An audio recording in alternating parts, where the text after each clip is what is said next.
Poderoso, vamos dar início aos nossos estudos a respeito do Evangelho de Jesus, para o que pedimos a assistência e proteção dos vossos bondosos mensageiros e do nosso anjo da guarda, a fim de que nos esclareçam a inteligência e nos dê o discernimento necessário a nós, os encarnados, e aos nossos irmãos desencarnados, que aqui vieram com a permissão do Pai, para bem compreendermos o que vamos estudar. Rogamos a Jesus, o nosso mestre guia, seja conosco e preside nossa reunião. Em teu nome, Senhor, o seu bendito Filho Jesus, a nossa Mãe Maria, de Ismael e da irmã veneranda, a protetora desta casa, damos por aberta a reunião de estudos desta noite. Assim seja. No futuro, e não mais ensinará a cada um a seu próximo, nem cada um a seu irmão, dizendo: conhece o Senhor? Porque todos me conhecerão, desde o menor deles até o maior. Paulo, em Hebreus, capítulo 8, versículo 11. Quando o homem gravar na própria alma os parágrafos luminosos da divina lei, o companheiro não repreenderá o companheiro, o irmão não denunciará outro irmão. O cárcere cerrará suas portas, os tribunais quedarão em silêncio.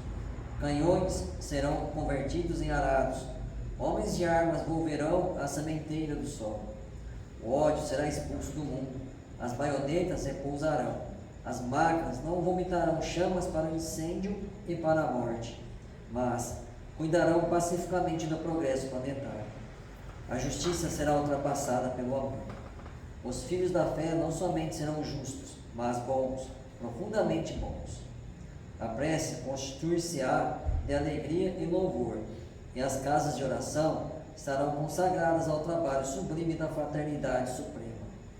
A pregação da lei viverá nos atos e pensamentos de todos, porque o Cordeiro de Deus terá transformado o coração de cada homem em tabernáculo de luz eterna, em que o seu reino divino resplandecerá para sempre.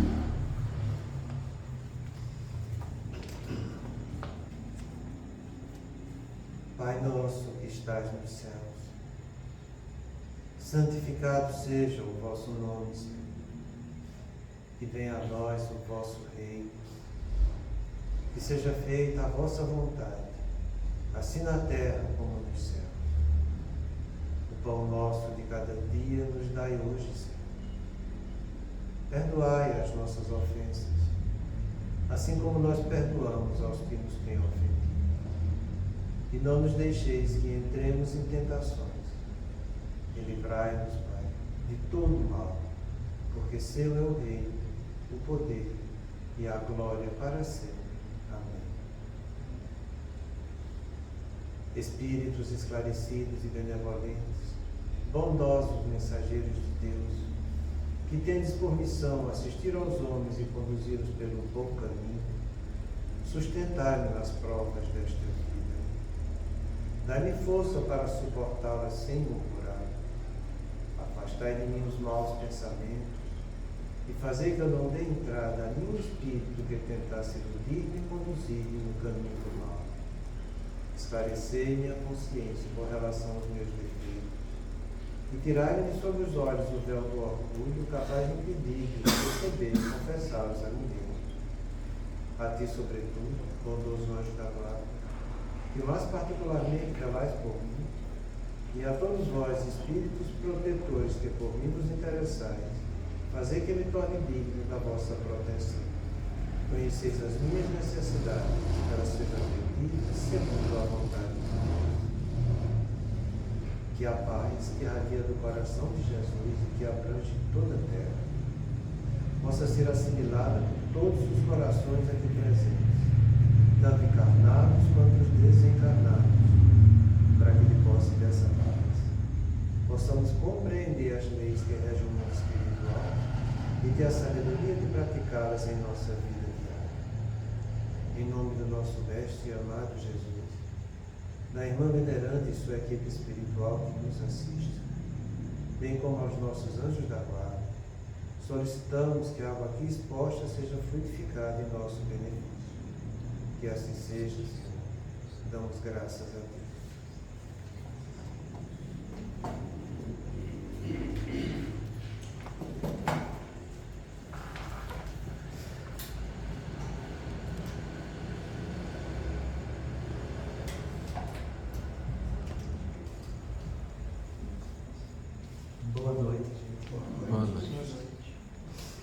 Então, vamos adiante em nosso estudo.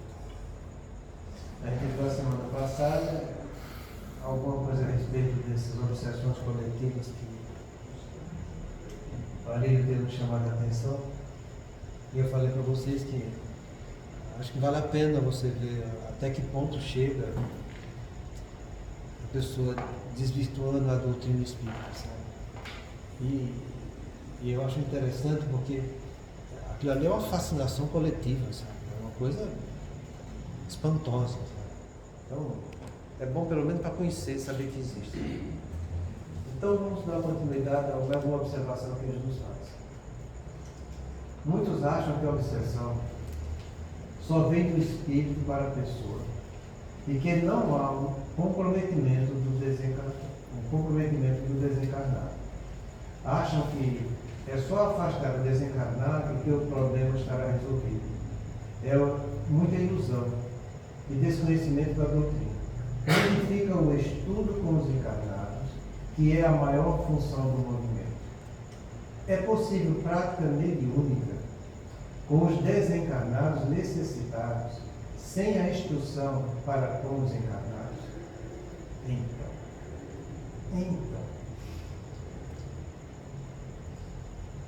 eu sempre falei para vocês, e ele torna a repetir, porque nunca é demais a gente falar isso. A obsessão, ela é algo muito importante para que a gente analise, não a vida presente só. Se você analisar a obsessão pela vida presente, você vai cometer erros clamorosos, sabe? Você tem que olhar a obsessão do mundo espiritual para cá. Você tem que entender que a obsessão que está acontecendo, que é a influência negativa de um espírito sobre o outro, ela acontece em virtude de toda vez que eu furar e tentar burlar a lei de Deus. Toda vez que você burla a lei de Deus, você comete um mal para alguém, e esse mal para alguém vai gerar uma contenda, e essa contenda vai gerar um quadro obsessivo. Se todos nós praticássemos a lei de Deus, não existiria obsessão. Então é a primeira coisa que a gente tem que entender. E se ela vem de uma desarmonia existente em vidas passadas, entende? É porque a gente tem que olhar para ela nesse sentido, entende? Que em vidas passadas houve conflitos e conflitos graves. E que a influência que a gente está tendo hoje, entende? É só uma faceta de muitas coisas equivocadas que aconteceram por trás. É lógico que também pode acontecer a obsessão pela vida presente. À medida que eu estou ferindo o outro, que eu estou fugindo da lei de Deus, que eu estou magoando o outro, esse outro que eu estou magoando, ele já pode, a partir desse momento, querer me auxiliar. Então, mas não fica pensando só que o problema é do desencarnado que está querendo perturbar. Não. O desencarnado, ele está querendo chegar às vias de fatos por aquilo que o encarnado fez com ele. E se a obsessão ela reside em vidas passadas, é o que eu sempre tenho falado. O desencarnado, ele está numa situação muito mais complicada do que o encarnado. Porque o encarnado, ele já veio do mundo espiritual preparado para essa encarnação. A gente sempre diz, isso é fato, entende? Que toda encarnação de qualquer pessoa vem para que a pessoa trabalhe virtudes. Virtudes são as práticas dos bons sentimentos. Toda vez que eu estou exercitando um bom sentimento, eu estou praticando uma virtude. Então, quando a gente vem de lá para cá, a gente vem com essa intenção de praticar bons sentimentos diante dos conflitos e das experiências que a vida vai nos oferecer. E um desses conflitos e experiências que a vida vai oferecer sou eu ter que ajudar aqueles que eu prejudiquei e que ficaram para trás. Então é função do encarnado levar a instrução para o desencarnado. Se você pensa que é só afastar o obsessor do obsidiado, você está cometendo um erro clamoroso, tá? Porque além de você não estar ajudando nem a um nem a outro, você está indo contra a lei de Deus. E isso é grave. Porque aí você é que fica comprometido com Deus. Porque a gente está aqui para cumprir as leis de Deus. Então, se você, além de não cumprir, você atrapalha, você não acha que vai ficar muito complicado? Então, são muitas as propostas que a gente recebe. Em qualquer canto que você esteja trabalhando como espírito, eu acho que acontece na vida de vocês, porque acontece na minha, entende? Sempre aconteceu. De pessoas querendo nos seduzir para que a gente ore para que seus encostos sejam afastados, suas perturbações sejam tiradas delas, entende? E a gente recebe isso, principalmente dentro da casa espírita também. E se você cai nessa, você está se comprometendo. E eu te digo uma coisa, você está fugindo não só do seu propósito existencial da vida, você está fugindo das instruções dos seus protetores, o que é mais grave. Então, se eu estou fugindo dos meus protetores, com quem eu estou ficando? É essa a pergunta que a pessoa deve fazer a si mesma. Com quem eu estou ficando quando eu estou fugindo da lei de Deus? São espíritos muito maliciosos, sabe? São espíritos que sabem trabalhar muito bem as deformidades que a gente tem no nosso ego, sabe? Entendeu? Eles sabem onde meter o dedo e a gente cair como um patinho, sabe? Então, não foi à toa que Jesus falou para a gente vigiar e orar. Porque se você não vigia para entender o que você deve fazer de correto, se você não ora pedindo proteção para que você vença as dificuldades, você vai cair nas garras da espiritualidade inferior. E isso vai ser muito complicado, porque é muito triste quando você pega, por exemplo, o livro Os Mensageiros de André Luiz, e você vê aqueles 14 primeiros capítulos, entende? Todos de espíritas falidos. Rapaz, o negócio é triste, aquilo dói, hein? Dói. Então, são exemplos fantásticos que a espiritualidade nos dá. Para nós espíritas, será que a gente não está caindo naquelas armadilhas que aqueles irmãos caíram quando estavam encarnados? Então é coisas para se pensar, sabe? A obsessão é um quadro muito complicado. A única coisa que cabe a nós encarnados é só uma, o estudo para que as pessoas se melhorem pelo seu esforço próprio. Essa é a função do movimento espírita. É levar estudo e orientação no caminho do bem, do belo e do bom para o encarnado. Os desencarnados é problema dos desencarnados, não é um problema nosso. No frigir dos ovos, só eles que têm a visão do que acontece com cada um de nós na vida presente e nas encarnações anteriores é que vão agir e saber como atuar nos espíritos desencarnados. Se alguém estiver querendo meter o bedelho do lado de lá, já vai estar cometendo confusão. E vai ser encrenca que vai ter para a vida dele. Porque ele vai falar de uma coisa que não conhece. E toda vez que eu falo de uma coisa que eu não conheço, eu só cometo erros. E não adianta dizer que é porque eu estou tendo uma evidência, é porque eu estou sentindo a intuição, é porque está chegando. Não.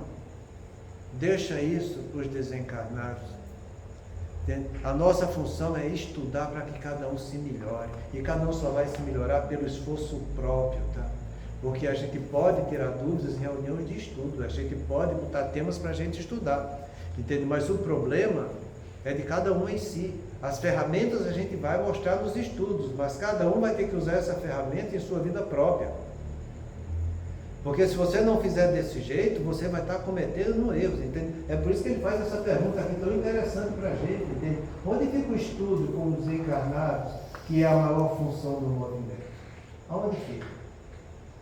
Por que é que vai ficar focando nisso aqui, afastando os desencarnados e achar que o problema está resolvido? Não está. Não está. Nem fique você pensando que você vai ser um médium poderoso para fazer isso. Nem das pessoas que cometem o absurdo, que é uma das coisas que a gente está estudando aqui na quinta-feira, que no assunto desse livro, que é a apometria. Entende? Em que se enclausura os espíritos, prende os espíritos, aprisiona, manda para um planeta não sei de onde, entende?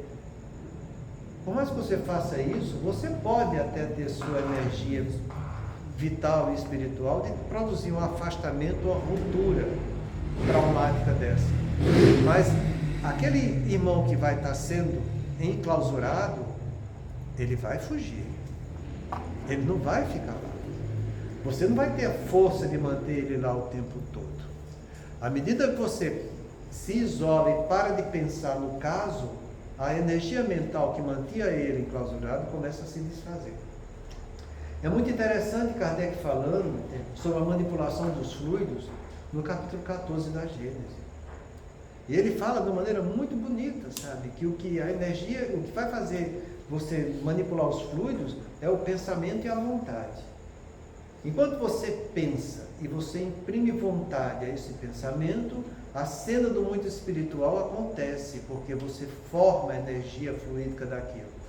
À medida que você para de pensar e que a sua vontade para de agir, aquela cena fluídica começa a se desfazer.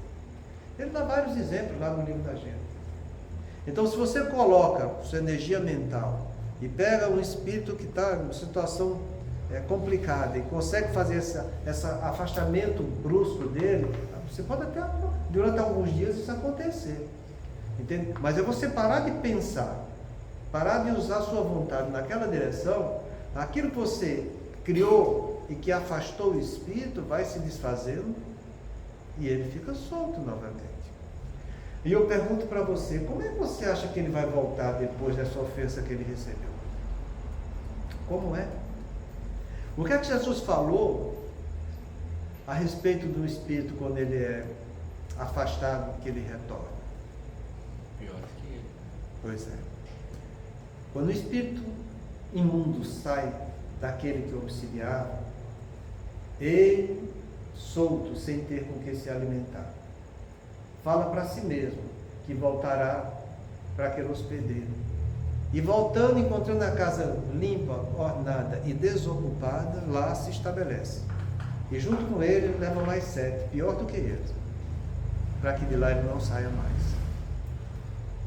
É Jesus que fala isso, sabe? A casa limpa, ornada e desocupada, o problema é que está desocupada. Você pode até estar limpo, você pode estar, ajeitou tudo direitinho, mas se você parou de ocupar no caminho do bem, do belo e do bom, ele entra. E como é que uma pessoa vai ter sua casa ocupada se ela cometeu um crime diante da lei de Deus, fazendo uma ruptura dessa, em que ela mesma sabia que ela estava preparada como espírito imortal para ajudar aquele irmão? Então ele volta e volta, como a gente diz na minha terra, pisando nos cascos, porque vem com gosto. Entende? E a situação vai ser muito mais grave. Então, que a gente consiga compreender isso, que o estudo e a visão espiritual tem que ser ampla, principalmente nas pessoas que trabalham de uma maneira direta dentro da casa espírita, para que não cometam-se crimes diante da lei de Deus. Porque toda vez que você fere a lei de Deus, você está se endividando. Entende? E não adianta você dizer que não sabia. Porque se você disse que não sabia, você foi orgulhoso. Você tomou decisão de uma coisa que não conhecia, agindo segundo a sua intenção, e não da maneira correta que deveria agir.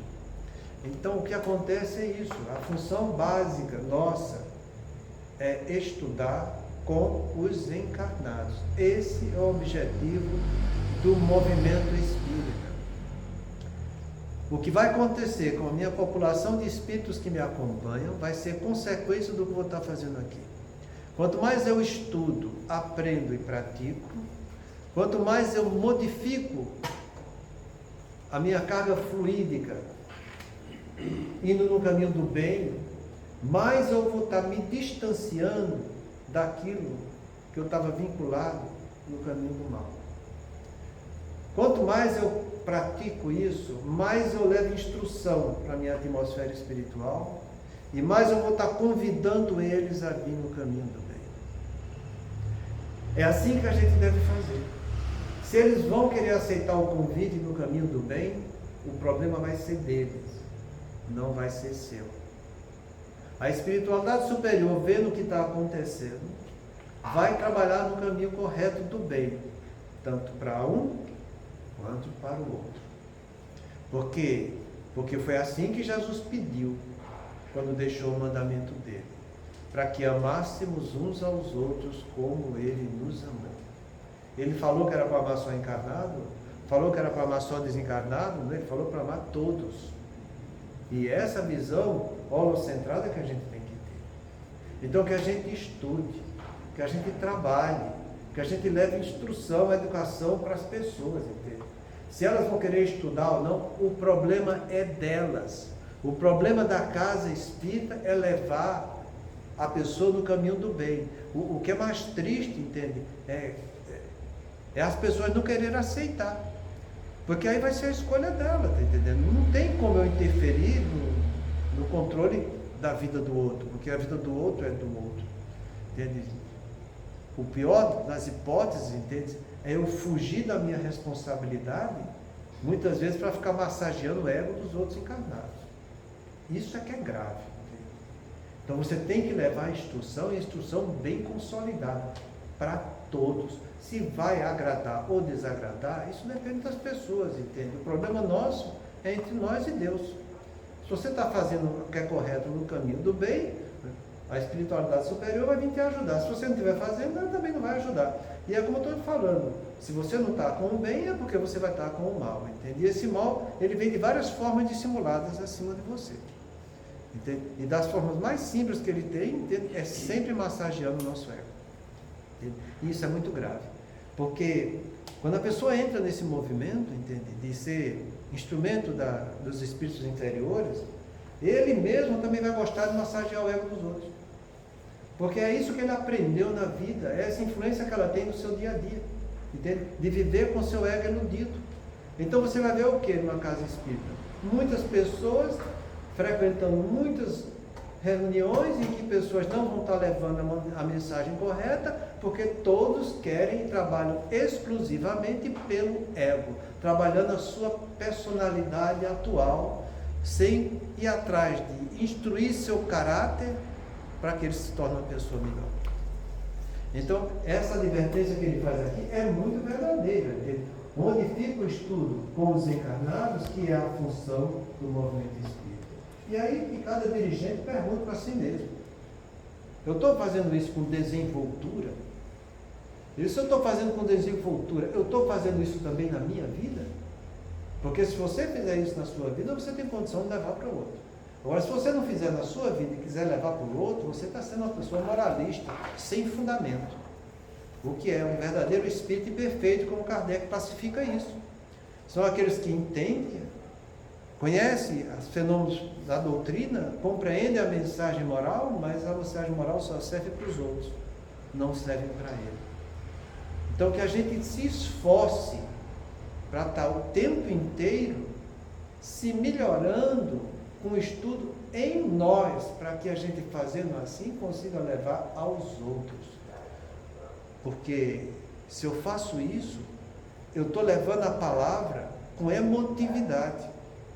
E vai ser a emotividade que vai ser o elo de ligação para que aquilo que eu esteja levando consiga tocar a mente de cada uma das pessoas, tanto encarnadas quanto desencarnadas.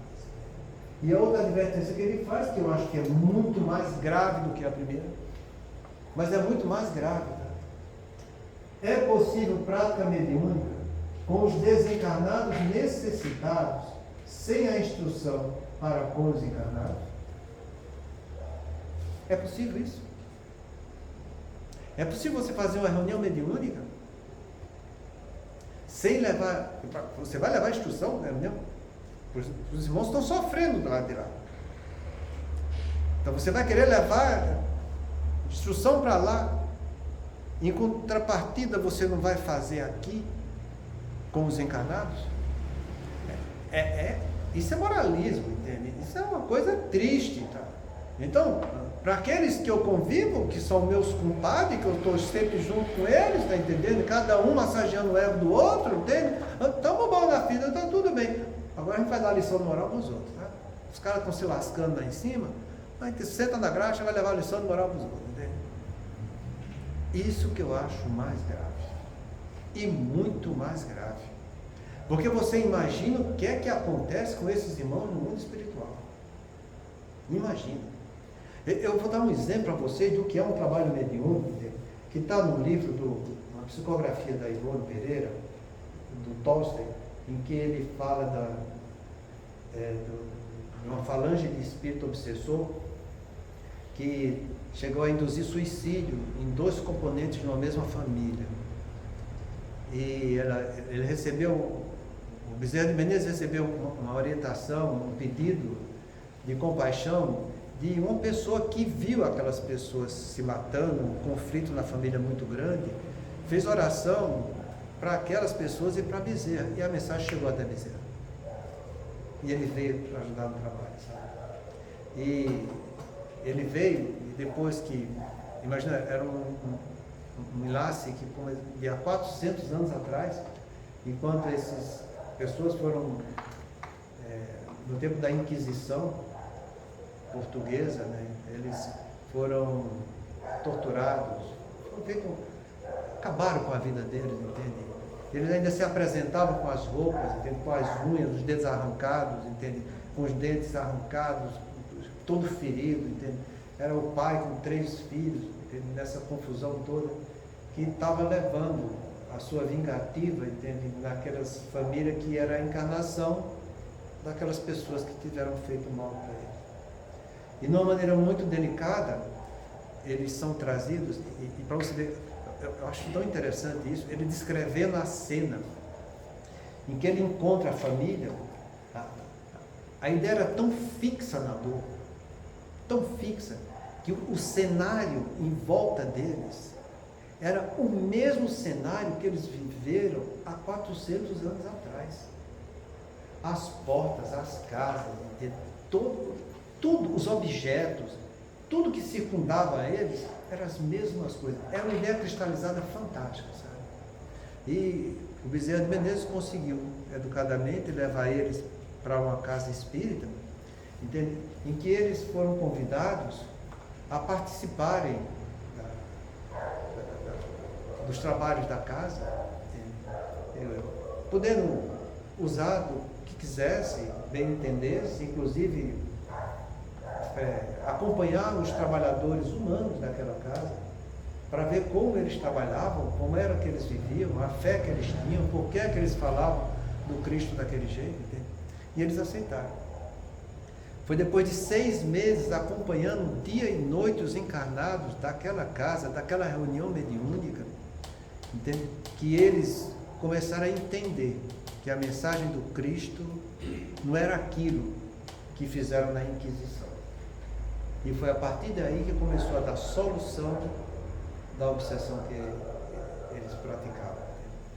Eu falo isso para que vocês entendam que foi o exemplo dos encarnados que trabalhavam nas reuniões mediúnicas. Eles eram levados para lá para ver como acontecia, participavam das reuniões, frequentando. Foi o exemplo dos encarnados vivendo o cristianismo que tocou os corações. É por isso que eu falo que essa pergunta que ele faz aqui é muito mais grave. É possível a prática mediúnica com os desencarnados necessitados sem a instrução dos encarnados? Você acha que isso é possível? O que é que a gente está fazendo com esses irmãos, gente? Você acha que eles do lado de lá não enxergam esse ego louco que a gente está vivendo aqui, que a gente vive de compadre e comadre um com o outro, entende? Cada um só visando o seu lado personalista da vida e esquecendo de trabalhar as qualidades espirituais que precisam. Isso é extremamente grave, gente. Reunião mediúnica não deve fazer isso, jamais. Reunião mediúnica tem que saber educar e instruir cada médium que vai trabalhar. Seja ele médium esclarecedor, que é o mais grave, do que o médium ostensivo. Eu falo para vocês, o esclarecedor, ele é mais grave do que o ostensivo. Porque o ostensivo, ele está passando por uma situação em que é muito complicada para o lado dele, entende? E ele tem os problemas dele, entende? Que às vezes esses irmãos também mexem com isso, entende? E a gente entende a certa fragilidade que existe, entende? Mas o esclarecedor não tem desculpa, não tem nenhuma justificativa. Ele vai falar a boca dele do que tem no coração dele. Esse é que é grave. E se você faz uma reunião mediúnica com um esclarecedor que não tem, nem se esforça para melhorar suas qualidades espirituais, olha, vai dar encrenca. Vai dar encrenca, porque vai ser obsessão coletiva. Não vai ter outra. Só existe um meio de você se libertar da obsessão coletiva. Só existe um meio. É você estudar, sabe? Trazer instrução para isso aqui, para os encarnados.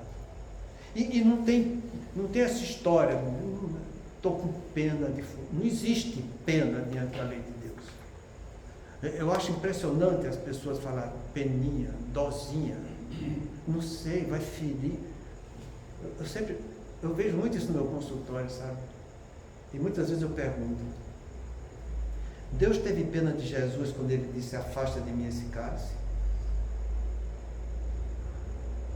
O que é que aconteceu com Jesus? Que falou antes, seja a sua vontade e não a minha.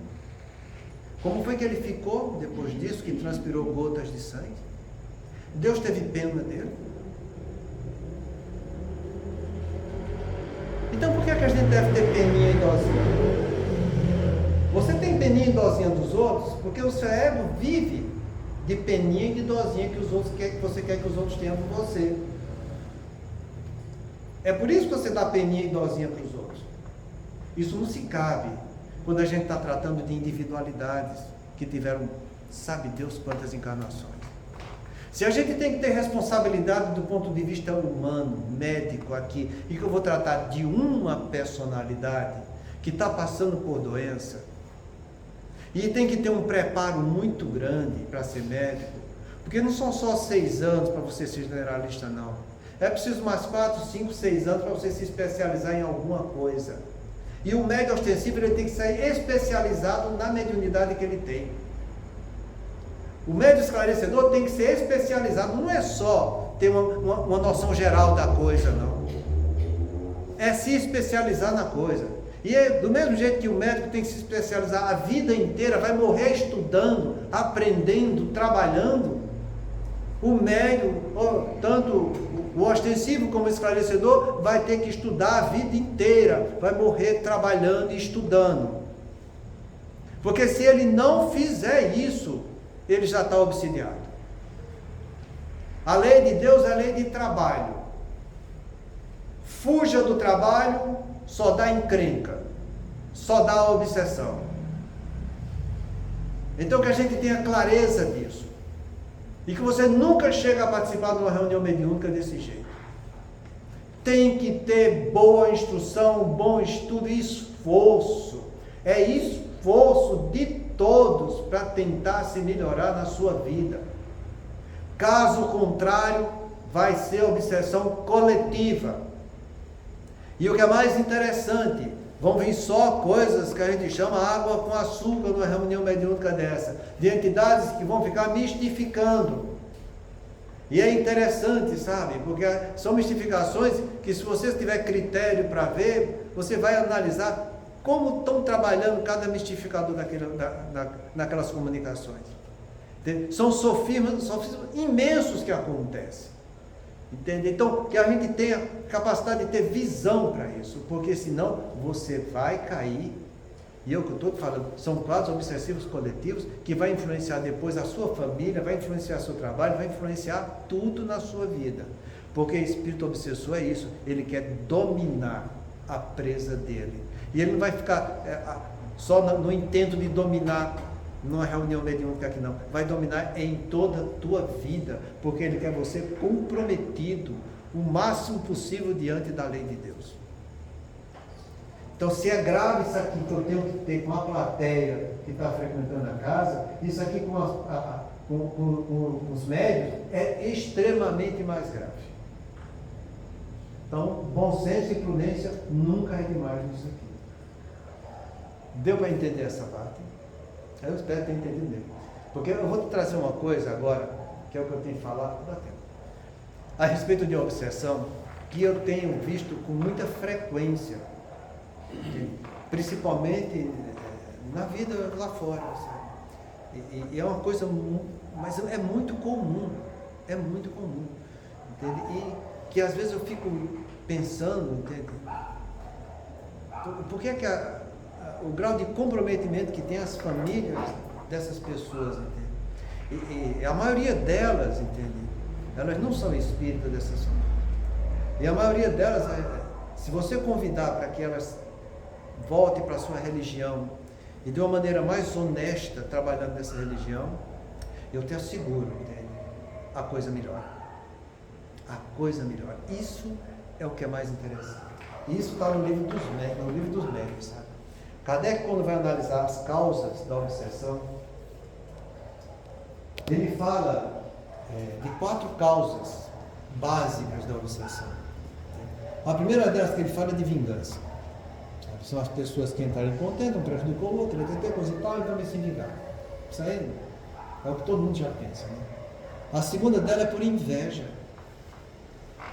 São pessoas invejosas, sabe? Inveja é aquela sensação que eu tenho de desgosto, de raiva com a posse e com o sucesso dos outros. Eu vejo uma pessoa que está saindo bem sucedido, entende? Aquele que é inferior começa a sentir aquele desgosto, sabe? Aquele ranço, e às vezes até com raiva, né? E começa a fofocar, praguejar, começa a lançar olho gordo, como se diz, né? Então, tem espíritos que são desse jeito. Kardec pergunta no livro dos Espíritos, já falei isso aí, por que os espíritos inferiores vêm nos perturbar? E a causa básica que ele fala é de por inveja. Então é essa inveja que é interessante, e essa inveja, entende, que é muito grave, porque as pessoas são tão sutis na maledicência, em que elas usam, mas essa aí é inveja branca. É inveja branca, doutor. E a gente fica escutando aquilo. Entenda que a vibração da emotividade fluídica que esse sentimento inveja dá é o mesmo da inveja mais branda para a inveja mais cruel que possa existir. Quando você entra nesse mecanismo, você faz parte de todo esse circuito fluídico que envolve os invejosos como um todo. Então você dá a sua parte com aquilo que você quer e você recebe de volta muito daqueles outros, todos que também querem a mesma coisa. Isso também está no livro da Gênesis, na manipulação dos fluidos de Kardec. Então isso é muito grave. Então, vingança, inveja, entende? Também sofre a obsessão daqueles que são os espíritos opositores do bem. São os anticristãos.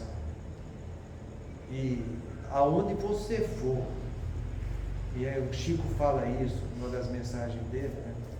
Em qualquer canto da terra, onde você abrir o Evangelho de Jesus e for ler alguma coisa, vão vir esses opositores do bem para tentar te perturbar e tirar do eixo, sabe? Divaldo, numa mensagem de 2004, que ganhou espaço na internet, ele fala do assédio que teve, entende? por essas entidades, em que ele se sentiu um verdadeiro iniciante na doutrina espírita, tamanha a influência que ele foi envolvido, entende, da perturbação que ele ficou. Então, se vocês quiserem, está na internet, isso eu já trouxe para vocês alguma vez, mas eu acho que vale a pena você ver, entende, ele falando que a espiritualidade inferior se uniu, em seus opostos se uniram, para trabalhar exclusivamente de 2004 para cá, em tudo que for para destruir a imagem do Cristo. Então, são essa terceira causa de obsessão. Mas essa que eu achei mais interessante é essa daqui, sabe? Outros, guiados por um sentimento de covardia, que os induz a se aproveitarem da fraqueza moral de certos indivíduos, que eles sabem capazes de lhes resistirem. Um destes, que subjugava um rapaz de inteligência muito apocada, afirmou: tenho grandíssima necessidade de atormentar alguém. Uma pessoa criteriosa me repeliria. Ligo-me a um idiota, que nenhuma força me opõe. É essa causa que eu acho interessante. E o detalhe é esse aqui: inteligência muito apocada. Quer dizer, pessoas que têm dificuldade intelectual, pessoas que passam por retardo mental, de leve, moderado a grave, seja ele qual for. Irmãos nossos que têm a capacidade de coerência comprometida. E isso a gente recebe no consultório, principalmente eu recebo muito, sabe? E às vezes chega família de pessoas que, por exemplo, dos autistas, entende, que fica perguntando, será que tem influência? Nem tenho dúvida se tem ou não, porque tem mesmo. Entende? São irmãos que sofrem a influência de espíritos que são tão covardes, entende? São tão maledicentes, sabe? Em que, por aqueles irmãos não terem resistência, eles se ligam só para ter o prazer de perturbar, de inflamar, de gerar desarmonia. E aqui tem uma coisa muito interessante, sabe? Essa palavra subjugar. Porque são irmãos que, como não têm resistência da vontade, já cai direto na subjugação. E é aí que está o problema, sabe? Então a gente vê muitas pessoas em que têm o seu raciocínio comprometidos, tendo influências negativas. E muitas vezes gerando conflitos graves na família. E é aí que está o problema, sabe? Porque as pessoas que têm esses pacientes, eles acham que, não trabalhando na parte religiosa, não estão fazendo nada de errado. E é aí que está o problema. Porque são irmãos que são subjugados e eles precisam de uma terceira pessoa moralmente elevada para que venha ajudá-los a se libertar desse irmão.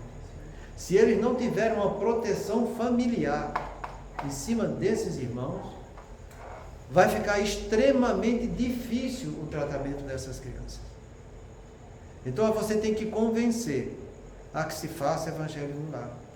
Você tem que convencer a que as famílias parem de ter álcool dentro de casa. Convencer as pessoas a não praticarem vícios de uma maneira geral. Entende? Você tem que convencer eles a trazer Jesus para a vida deles. Porque isso vai ser de fundamental importância em que esses irmãos vão se sentir protegidos pelos familiares para que essa subjugação não aconteça.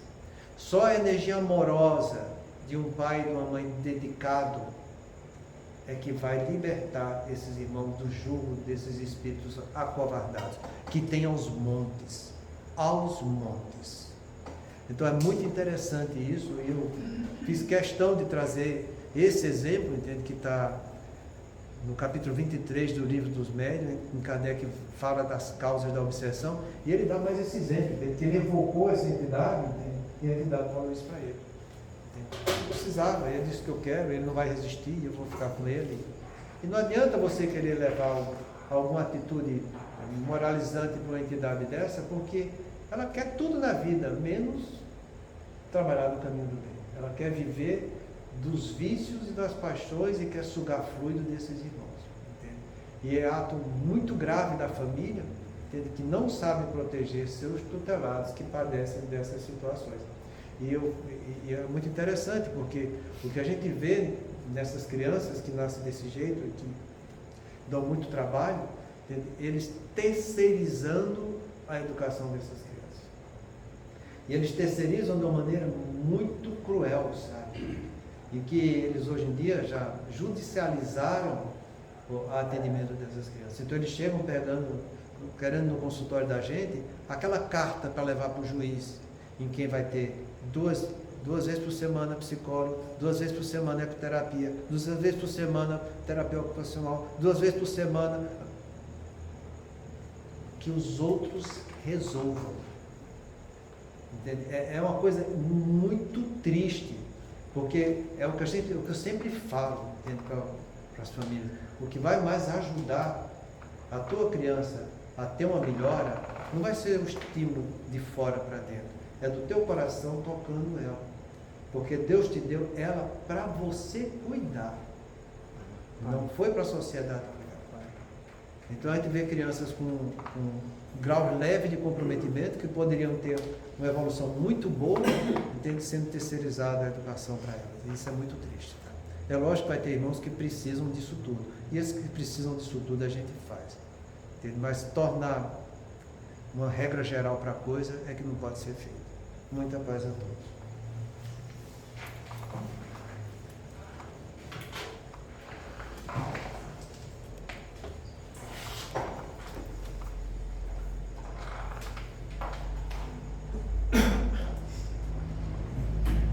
Façamos a nossa prece.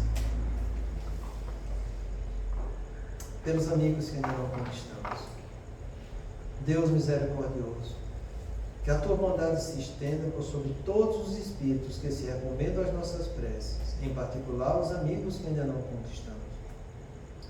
Bons espíritos, que tendes por única ocupação fazer o bem, intercedei comigo pelo alívio deles. Fazei que lhes brilhe diante dos olhos o raio da esperança, e que a luz divina os esclareça acerca das imperfeições que os conservam distantes da morada dos bem-aventurados.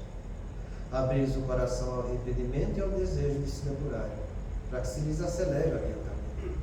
Fazer-lhes compreender que com seus esforços podem ir encurtar a duração de suas provas. Que Deus, em sua bondade, nos dê o entendimento da fraternidade e que nos fortaleça para preservarmos juntos nas boas resoluções. Que essas palavras repassadas de benevolência possam suavizar-lhes as penas, mostrando que nos compadecemos com o seu sofrimento e que lhes desejamos toda a felicidade. Obrigado, Jesus. Obrigado por mais um dia de estudo. Obrigado por tudo. Que Deus abençoe cada um que veio de seus lares. Pai nosso que estás no céu, santificado seja o teu nome. Venha a nós o teu reino, seja feita a tua vontade, assim na terra